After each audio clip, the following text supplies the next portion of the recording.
So the story of our family's journey through adoption.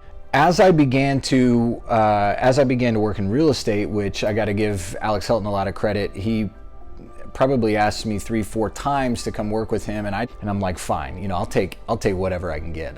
Somebody wants me to work. Then I find out it's commission only, so it's not a short-term solution. But we began to get our heads above water, and then we started to maybe even thrive. And so the question became, why do we have what we have? Is it for us to sit here and feel good about ourselves and pat ourselves on the back and start stacking up cash and buying stuff?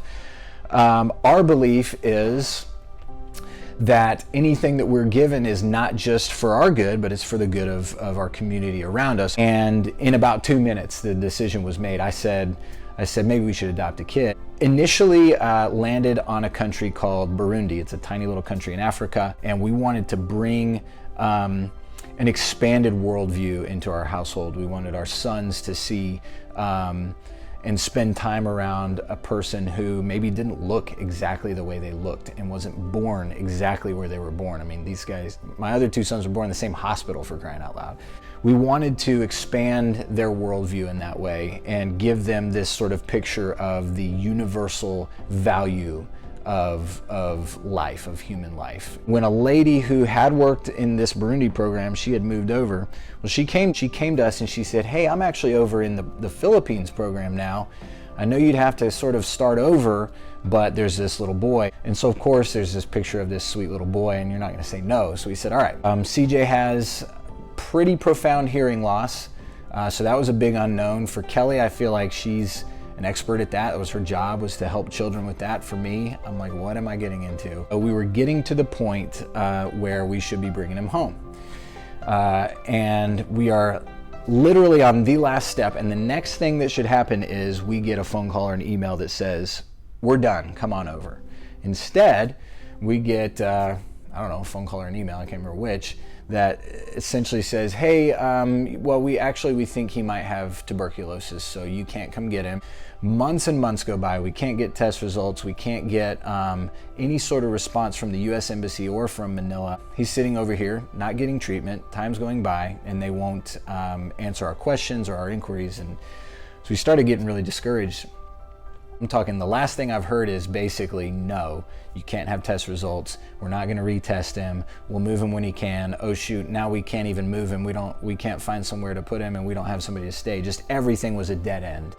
And I get calls when I'm in this Keller seminar from our adoption representative, multiple calls in a row. So finally I step out and she says, I don't know how, I don't know why, but they retested him. We don't even know, they didn't even tell us they were gonna do it. They retested him, no tuberculosis, like, get on a plane. I'm emotional just thinking about it. We hopped on a plane, headed to Manila, and then to Tacloban City, which is where he lived. Spent a week there with him, getting to know him and going through some of the final sort of interviews, etc. And then we brought him home, and now we've been here about a month and are spending a lot of time at home trying to get him acclimated with his brothers and used to a family unit and all these things that he didn't spend the first 4 years of his life.